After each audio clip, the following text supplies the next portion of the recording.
Merci, c'est un honneur. Merci beaucoup. Sayın rektör, sayın hocalar ve bu sayın müze müdürü Hasan Karakaya ve bize bu kıymetli müzeyi kazandıran sevgili arkadaşım, göremiyorum, Emre Arolat, Türkiye, evet, böyle elini kaldırdı. Hepiniz hoş geldiniz. Bizim bu 30. yılımız ama aslında 30. yıl geç kaldık çünkü malum pandemiden dolayı geç kaldık. Ve bu şimdi bu şekilde bizim kuruluş tarihimiz Eylül 91. Yani neredeyse 32'ye falan filan gireceğiz. Bu olayda da şöyle düşündük. Yer olarak da bu kıymetli müzeyi seçtik ve de konuşmacı olarak da yani kendisi yaşamıyla, hayatıyla, kitaplarıyla, gördükleriyle engin bir deniz olan Kenize Hanım'ı seçtik. Tabii ki. Son bir şey daha söyleyeceğim. Bu tür olaylarda ve aktivitelerde biz özellikle sanatı öne çıkaran TEPTA olarak bu tür aktivitelerde bulunmak istiyoruz. Bu artık bu senenin sonuncusu diyeceğiz.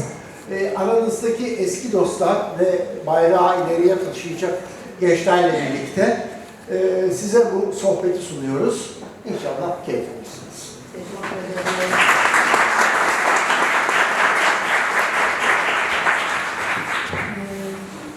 Kenize Mourad'la tanışmak hakikaten çok keyifli ve çok da heyecan verici. O yüzden izninizle sürçülisan etmemek için kitaplarından birinden size biyografisini okuyacağım. İkinci Dünya Savaşı başlarında Paris'te doğdu. Annesi Padişah 5. Murad'ın torunu Selma Sultan'dı. Babası ise Badalpur racasıydı. 2 yaşında annesini yitiren Kenize Mourad Paris'te büyüdü. Babasını 21 yaşında tanıdı. Yüksek öğrenimini Paris'te tamamladıktan sonra 15 yıl boyunca bazı Fransız dergilerinin Orta Doğu muhabirliğini yaptı. Kendi hikayesini kaleme aldığı ilk eseri Le Jardins de Badalpur, Badalpur'un Bahçeleri 1998'de yayınlandı. Gazeteciliğe ara verdiği bir süre annesi Selma Sultan'ın hayatını anlattığı Saraydan Sürgüne 1998 yazdı. Bu roman Fransa'da milyonlar sattı. 20'ye yakın ülkede yayınlandı. 2003'te Toprağımızın Kokusu Filistin ve İsrail'in Sesleri basıldı. Begüm 2010 yılında basıldı. Halen İrlanda'da yaşayan yazarın son kitabı demiş ama bildiğim kadarıyla İstanbul'da Fransa arasında mektup okuyor Kenize Mourad. So, if you are ready, if everything's okay, yes, thank you. You're comfortable. Yes, thank you. So the word is yours. Thank you very much.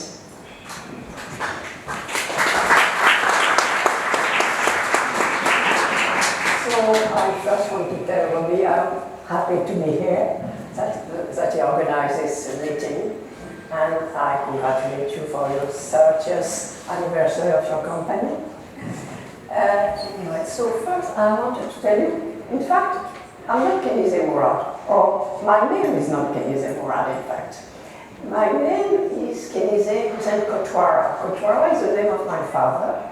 My father is the name of a state in the north of India, was the state of my father. And I took the name Mourad for different reasons. The first reason, when I began to be a journalist, I was a journalist for 15 years in one of the most important weekly in France, called Le Nouvel Observateur, or The New Observer. And when I was going to sign my first article, long ago, I was told, what do you want to sign? And my name, Hussein Koutwara, was a little long, but I didn't want to take a French name, as most journalists from foreign origin in France, they take French name.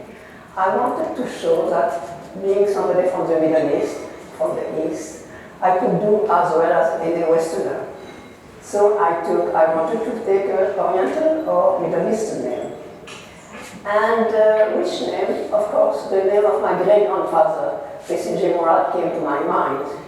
Because the poor man was in captivity for 28 years. In fact, he was pushed out of power because he had a sort of breakdown. He was not well at all. And even if an Austrian specialist, the biggest specialist at the time, came to Istanbul for him and said, in 3 months, he will recover with, you know, a healthy diet and healthy life, because he was not allowed to do that, and he was put in captivity in Tehran, and Sultan, his brother, Sultan Abdul Hamid, came to power. What happened very quickly, my great-grandfather recovered, but he lived 28 years until his death in captivity in Tehran. So you may say Tehran is a nice palace. After all, he was not so unhappy. Well, Tehran was terrible because, and I was told by my aunts and great aunts that I knew and talked to when I was young, and who had lived in Tehran, it was, all the servants were spies. Nobody, they could not go out, of course, neither have any guests. Nobody could come and see them. The houses on the street side were completely closed by cement. On the seaside, the boats were forbidden to go on their side. They had to do the big tour. And when somebody was sick, one had to ask the Sultan permission to send a doctor. Often you could not find the Sultan, he was busy, and the doctor was not coming before 3-4 days, and some people were dying, did die just because no doctor. So it was not so nice. And the thing also, my grandmother, Hatice Sultan, she came into captivity when she was 6 years old. And so these young sultans grew up in captivity. Sultan Mourad was a composer. He was composing music, and he did compose a lot during his captivity, and which was very touching for me, that he mostly composed very joyful and happy music to make his daughter dance. And that was, this music, you can hear it because composer and musician Emre Karaca has put them in records, and it's quite nice. It's not great music, but it's very pleasant. So I want to give a new life to my poor great-grandfather who did not live. And so I decided to take his name. That was the second idea. First idea, I wanted a Middle Eastern name, and I took his name. So I was a journalist for 15 years, and I loved it. It was a time when it was very much investigative journalism. You did not have all this internet, you did not have all this news that now everybody is having the same news and writing from the same thing. We were really doing a lot of work, traveling and doing a lot of investigative work. And I was specialized on the Middle East and Indian subcontinent. I was not interested in writing about France. Once I was punished because I had not been I did something, well, I criticized one of my chiefs in the newspaper. So to punish me, they put me on the French board. And I made the name of two Belediye Başkanı. It was a big scandal. And they put me back on the foreign affairs. So, as a foreign correspondent, I was also, not correspondent, but reporter. I also was a war correspondent, war reporter. I covered many wars, like the Lebanese wars, the Palestinian Intifada, the Israeli-Lebanese wars. I covered the India-Pakistan wars, the birth of Bangladesh, the Ethiopian Revolution, and mainly what was fascinating was the Iranian Revolution. And I was there for 6 months. And you know, at the time, there were very, very few women war correspondents. I remember during the Iranian Revolution, there were about 500 journalists from all over the world, and we were five women. And of course, we were very spoiled. We were like queens. It was quite nice. It was dangerous. Quite a few times I thought I was going to be killed, especially in Iran, but also in Iran, mainly also in Pakistan. And I had a good star. I escaped the thing.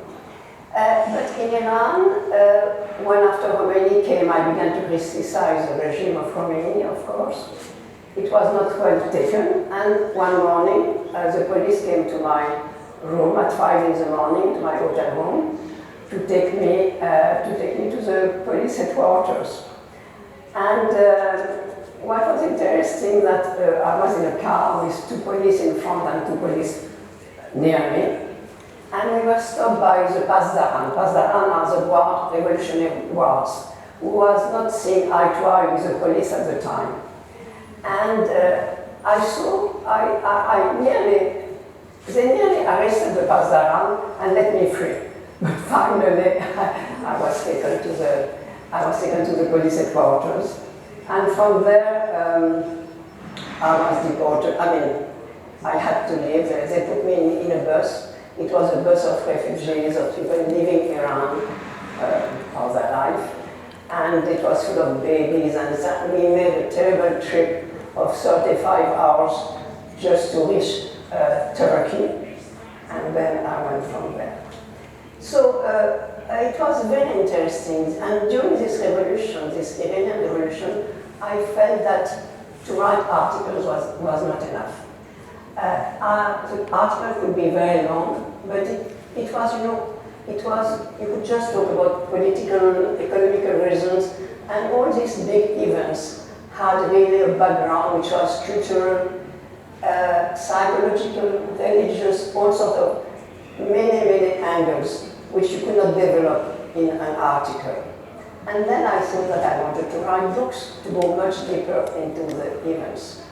And the first book I wanted to write, and I planned to write, was a book about the Iranian Revolution, which I eventually never wrote, which is a bit different. Anyway, I never wrote it maybe because there was some other book which was inside me, and that I had an urge to write. And it was a book about my mother, about my origins, about my countries, original countries, Turkey, India. And I think before I could write that book, I was not able to write other books. Then I began this very long trip, very long journey into the writing the book about my mother, Selma. And I wrote this book for different reasons. And after that I will tell you how I wrote it. But the reasons were the same reason. One of the reasons was the same reason which led me all my career as a journalist. I was always very hurt, and still, to see how the Western world did not understand the Eastern world. How my adopted world, the West, France, just misunderstood totally my original world. India, Pakistan, Turkey, Middle East. And all the prejudice and false ideas. So all my career as journalist, I tried to explain. I tried to make things clearer to explain. And I did the same with my books.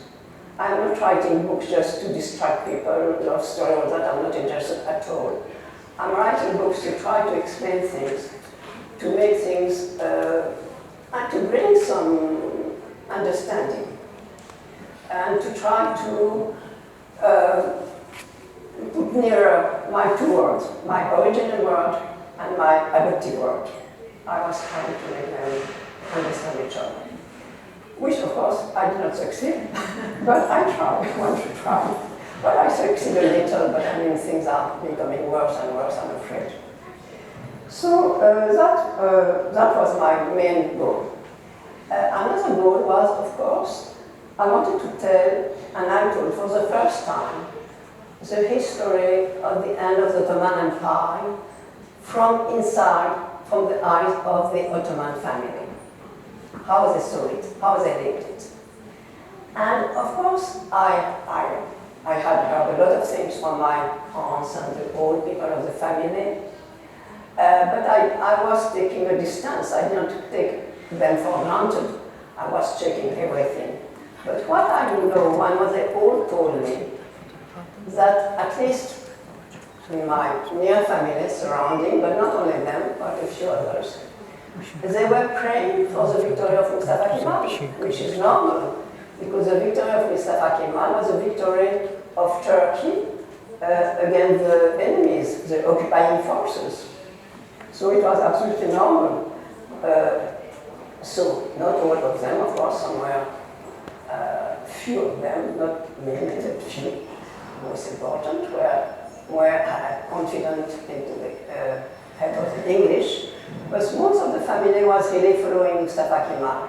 My mother was an absolute fan of Mustafa Kemal. She was a little girl, but she was admiring Latife Hanem.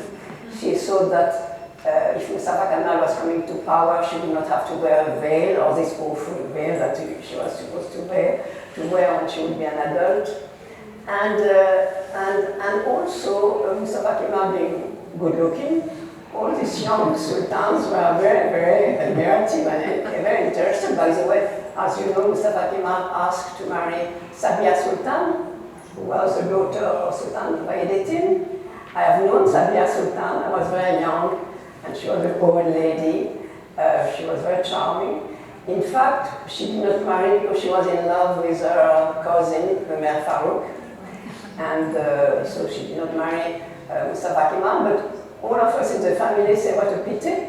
If she had married him, maybe we would not have been exiled. So really, I'm very sorry she didn't marry him anyway. But I have to tell you, I discovered recently that not only quite a few people of the family were admiring, but some really also, I discovered that the sister of my grandmother was Hatice Sultan. She was the eldest of the daughters of Sultan Mourad. And her second sister was called Kenize Sultan. She was very beautiful. She was also a music composer. She was very much of a patriot. She wrote an Hayabit march for the national unity. And, but during the occupation of Istanbul, she was going out and in the different embassies, foreign embassies. And my grandmother was very cross with her and was saying, but how can you go to the embassy of these enemies of ours, etc. And she said, oh, my sister, I've been in captivity for 27 years, I want now to enjoy. But what I understood, what I found out, which is very interesting, in fact, she was going to these embassies and seeing all these people. As the daughter of the Sultan, nobody was suspected her. But she was getting information, and this is the fact, we have the fact, getting information and sending information to Mustafa Kemal, to Ankara. In the years 1919 till 1922. So maybe I will write a book about her. I think she's quite an interesting person. So, so again, the Ottoman family, most of us, I mean most of them, were praying for the victory, but obviously they never thought that they would be exiled. And that was a great, of course, a great shock. Fehmi Sultan, by the way, who had been working and sending information, of course she was exiled with the rest of the family. She was very hurt and she died in total misery 5 years after, in 1929 in Nice, where she was exiled. Many of the family did die in misery or suicide, which had no. They didn't know how to work, they had not been used to, they had not been educated to work. So it was quite difficult. Anyway, so to write this book, also there was another reason for me to write this book, which was very psychological, maybe deeper. more personal need. I wanted to understand who was Selma, who was my mother. She died when I was 1 year old. She was 27 years old. And she died and she left me in a mess. Meaning that when I was 15 years old, I was brought up by Swiss families and a French family, very nice people. But when I was 15 years old, I was told that she declared me as a stillborn child. And of course that was a huge shock. And I could not understand why she died. How could she die? And you know, I was and I began really to hate her. And after a long time, it was a long time when I grew up later, I could understand that she did that because she did not want to go back to India. In India, of course, my father had been brought up in England. He was modern. He was not at all religious, in fact. He was in fact the president of the Rational Union of India. So he was a rationalist, etc. But he was back in his country after having been brought up in England, and he had to conform to the uses, to the custom. And Lucknow, his town, was a very, very traditional town. It was not Delhi, neither Bombay, it was a very traditional town. He had to conform, and he could not allow people to criticize his wife. So she had to live a life of confinement. Further, we call that.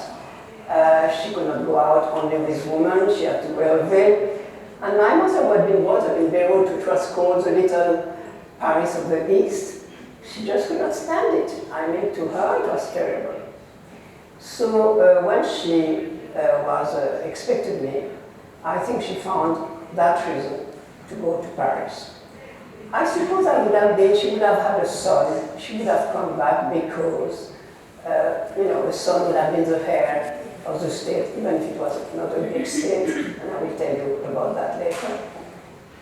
She would not have denied her son the title of Raja. But I had a daughter, so I had nothing to expect but a life of confinement. So for me, for her, for me also, but it took me a long time to understand. She lied, and she told to my father that I was a stillborn child. Of course, she did not think she was going to die 1 year after and let me in the limbo. So anyway, to try to really understand my mother, I wanted to do her journey. And that's why I began to write from her childhood until in Turkey. Then her exile in Lebanon, where she always felt that as a foreigner, she was always longing to go back to Turkey, like my grandmother who died of sadness, not being able to go back to Turkey. Then she was married, arranged marriage, as I said, and in India also she was feeling of foreigners and dreaming of her country, then in France. So I tried to and of course, little by little, I put myself in her shoes, in her skin, as much as I could, to be able to really understand and to completely reconcile with her. And in fact, I'll give you an example. For instance, she had gone to Bombay, it was by boat, of course, from Lebanon. Of course, from France, I went by plane to Bombay. But I did not take the plane to go to Lucknow, which is very, very far, which is from 2,000 kilometers, I think. I took the train, like my mother had done. So I made a journey of 30 hours, not 2 hours plane, but 30 hours in these terrible trains, very, very slow. And I tried to imagine what my mother must have felt, how frightened she must have been to go to this new life she had no idea of. And also, so I tried really to write a book, a good book. You have to put yourself really in, you have to feel what hero is feeling. And otherwise it's very superficial. So I think I did overcome this ambivalence toward my mother. I understood that she was so young, she made mistakes, but at her age, I made more mistakes still, as many at least. And then she did it for my book. The other part of my book was very important for me, was history. I wanted to, I did a huge work of historical reconstitution in the 4 countries I was talking of, I was writing about. And I'm glad to say, and I was very happy, that now in the French University, for the students who are studying Ottoman history, the advice to read my book for the Ottoman part. Because I really was very, very careful to be very exact.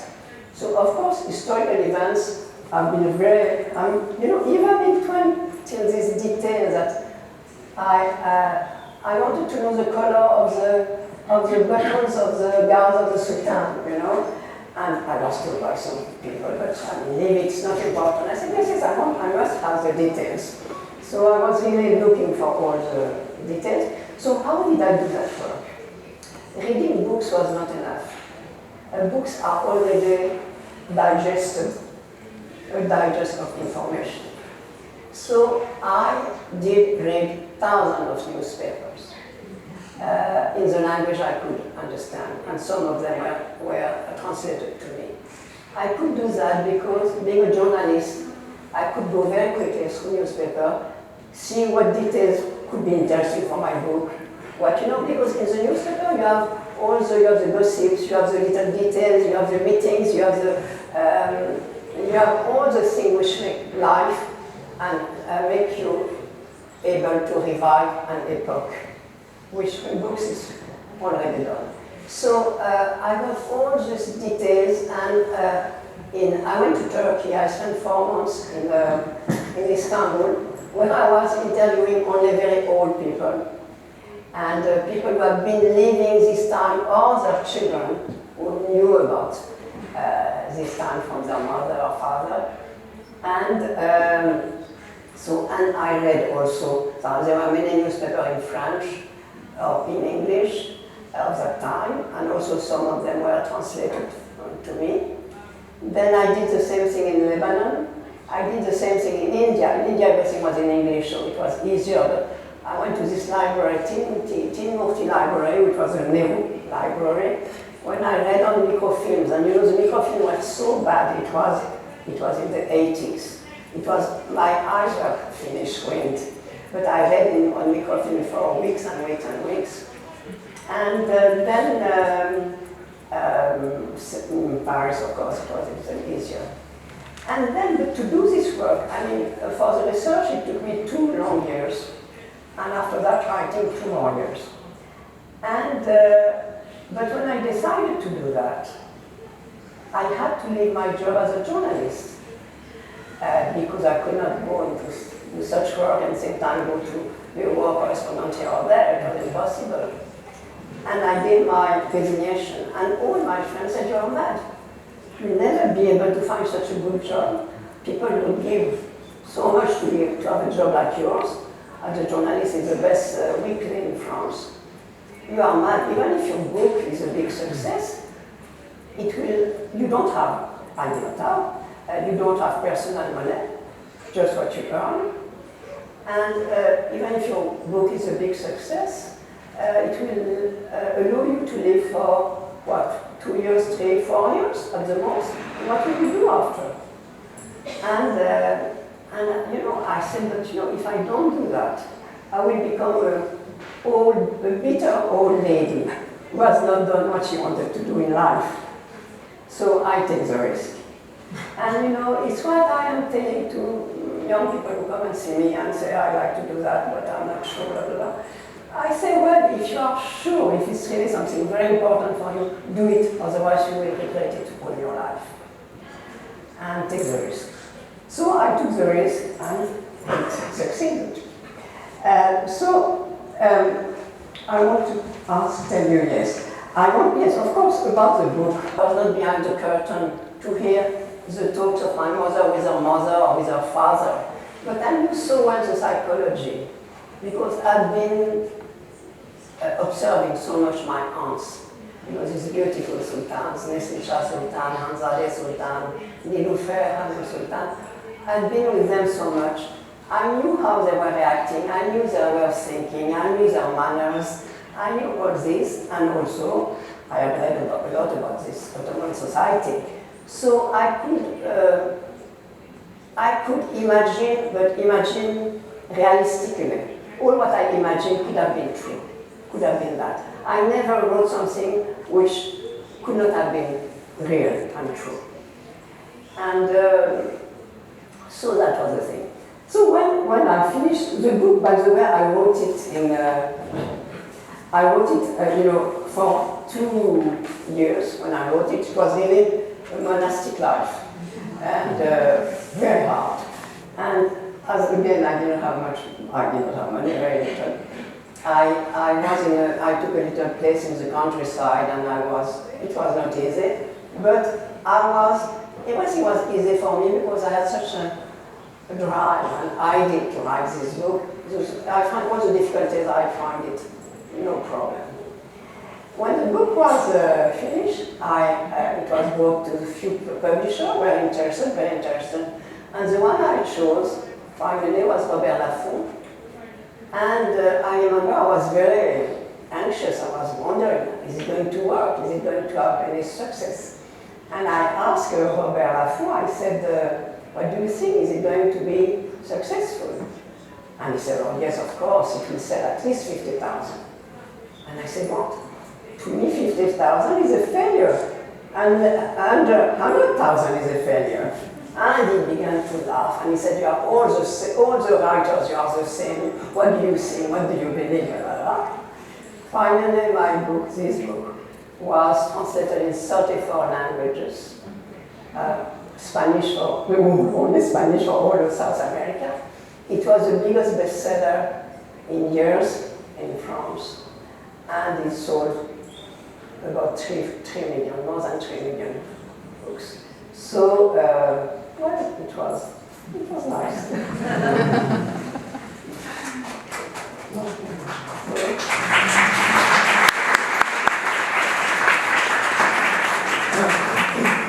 So if you have questions, I'm sorry, I should have this. Kenize, it's always inspiring to listen to you. Sorular varsa alabilirim, görebildiğince Mimar, hemen sizinle başlayalım. Hi. What about? No, I'm gonna tell you. Yes. What about your other books? Yes. My other books, I wrote Kenize Mourad, which is a book of interviews and portraits of Israeli people and Palestinian people. I wanted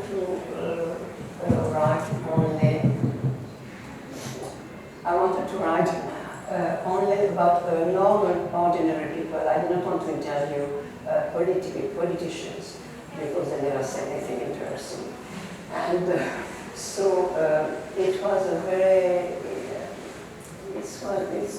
very touching book, showing suffering and problem on both sides. And well, that was one book. The other book, it's called Vegan in Turkish. It is a very interesting story. The story of a woman, a Muslim woman, who was one of the leaders of the first war of independence of India against the British colonialists. It was in 1857. It was called the Revolt of the Sipai. And this woman was the wife of the exiled king, and she was a Muslim. So to me it was very important for me to show again the West that Muslim women can be very strong and very courageous and very able.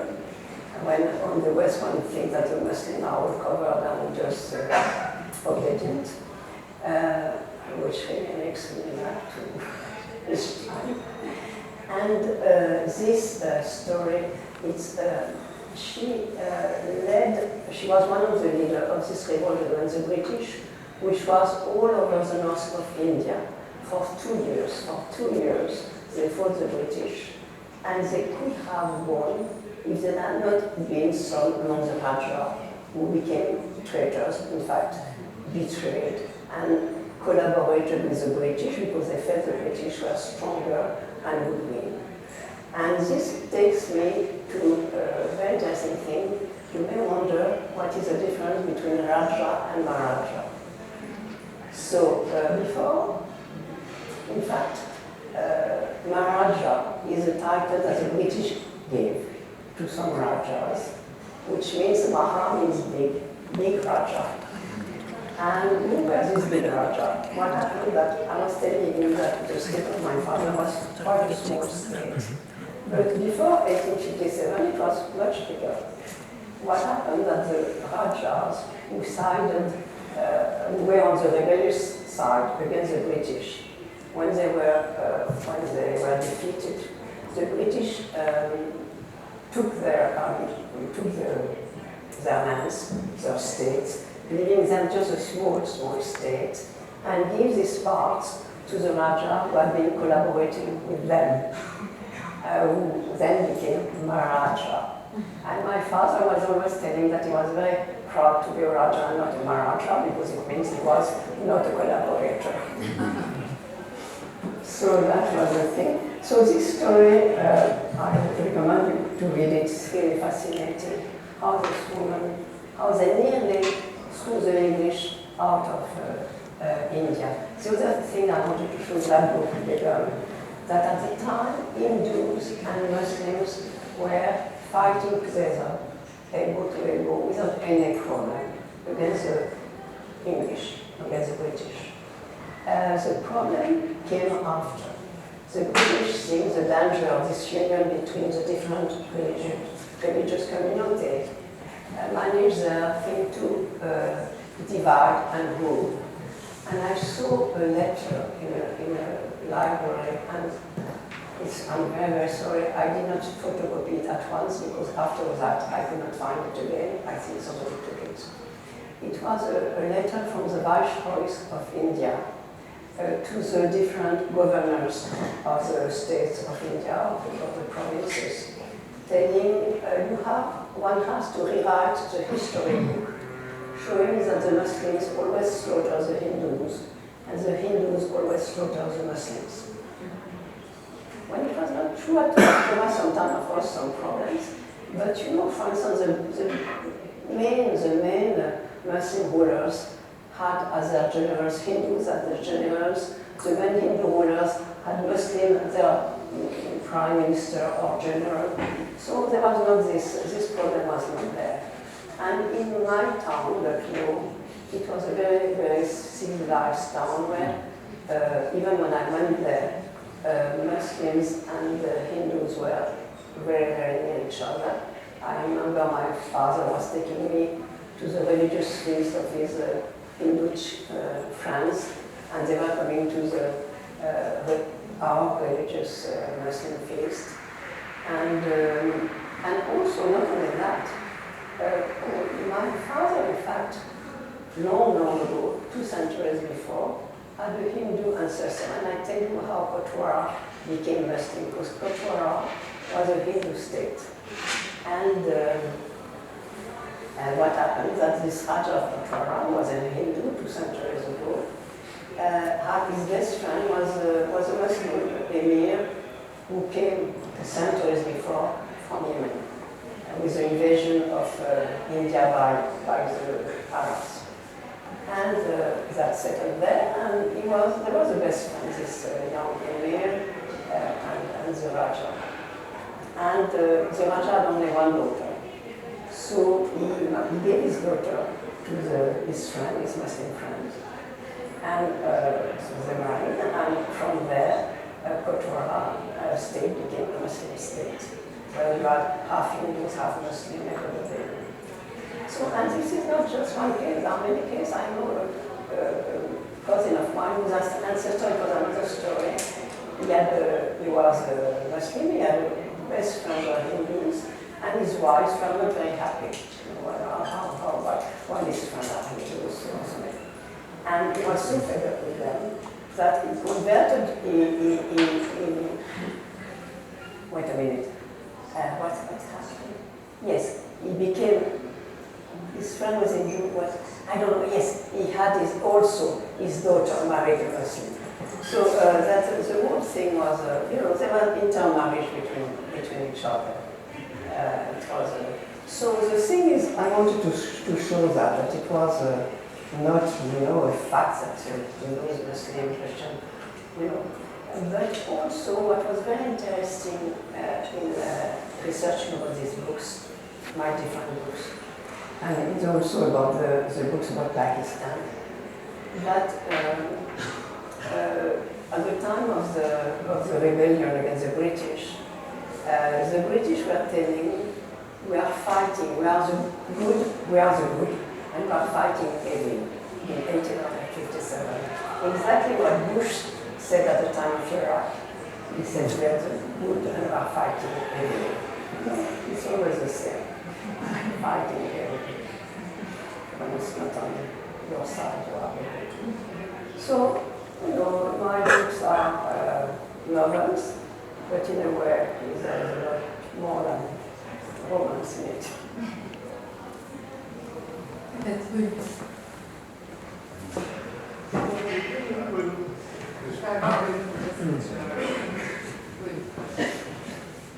Well, thank you very much for this enlightening talk.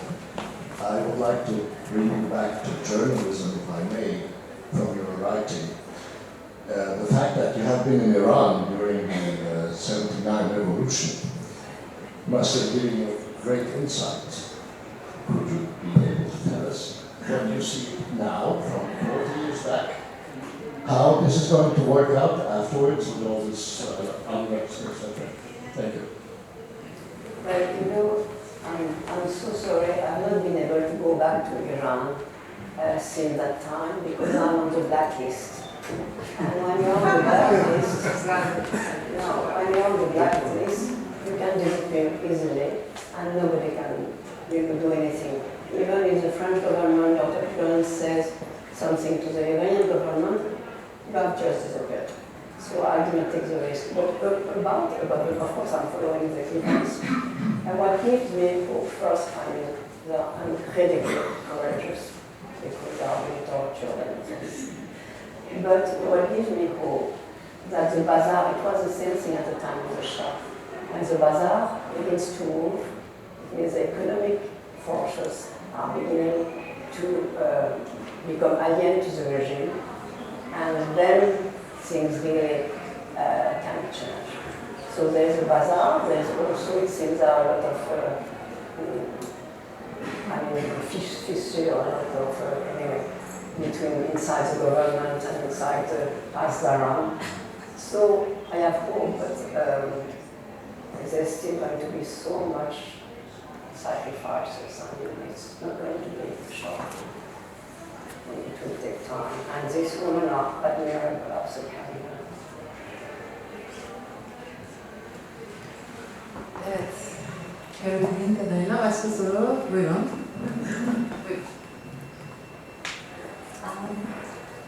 As a woman who was raised in the West, but who has always felt that the East is not seen in the best way by the Westerners, where do you see yourself now, personally? Where do you belong? I tell you, intellectually and by education, I am Western, but by heart I'm Western. Very much so. Completely. My feelings, my sympathies. Başka soru? Tabii ki. Arkada bir kavram var mı?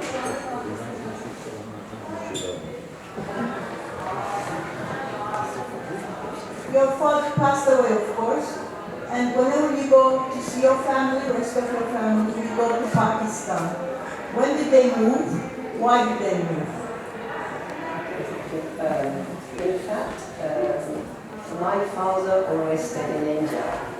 He did not want to move, but his sister, his only sister, was married to a civil servant, and she went to Pakistan in 1947, at the time of Pakistan, creation of Pakistan. She was one of the really very important women who did a lot for Pakistan, who created a lot. She was, in fact, she was very young, and she was put in charge by Mrs. Jinnah, the sister of Jinnah, Pakistan, in charge of the refugee problem. She was on the timetable. She was very, very able. She died at the age of 101 years old, 2 years ago. She was a fantastic woman. So she settled in Pakistan, and it is these people who came from India. Pakistan, the cultured people in Pakistan, most of them were Hindus. For instance, the only big town in Pakistan was Lahore, and Lahore was a Hindu town. And most of these people left from India, like the Muslim in India, many Muslims from India went to Pakistan. And these people coming from India were very cultured. They did really build Pakistan. They really created Pakistan because the Muslims there, most of them were big landowners living in the countryside. As I said, Karachi was not a village. Small, very small, not a village, but a small town. When I go to the subcontinent, I go really to Pakistan. I like Pakistan. It's not a very, it's not a very, a lot of prejudice about Pakistan. And that's why I also wrote my last book, back in Sanatlar, üyesi. It's a story of a French journalist. I took a journalist because like that she can see everything. You know? French journalist who goes to Pakistan with a lot of preconceived ideas and discovered totally another country with a very modern society. Of course, there are also a very backward one. There's a very modern society and artists and all sort of. And then the story, she's kidnapped by the Taliban, all sort of stories. But it's like a detective story in a way, but it's a story which mainly depicts Pakistan as it is really. And if you are anyway interested in knowing anything about Pakistan, I advise you to read the book. Thank you. Thank you Very much. Being the Westerner and from your Western kind of mind, looking back to our country, your country, Turkey, how do you feel the actual society now moving forward, backwards? How do you feel we should keep our hope? And you have so much adventures in Pakistan, Iran, and India. Would you like to mention a couple of sentences for our culture and how we are doing in Turkey now with the government running now? I think it's not really my place to talk politics.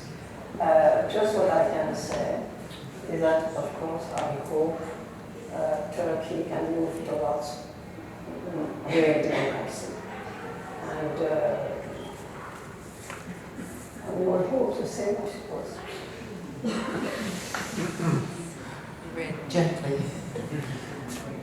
Eğer soru yoksa daha sohbette devam edelim istiyorum. Kenize, thank you very much and I'd like to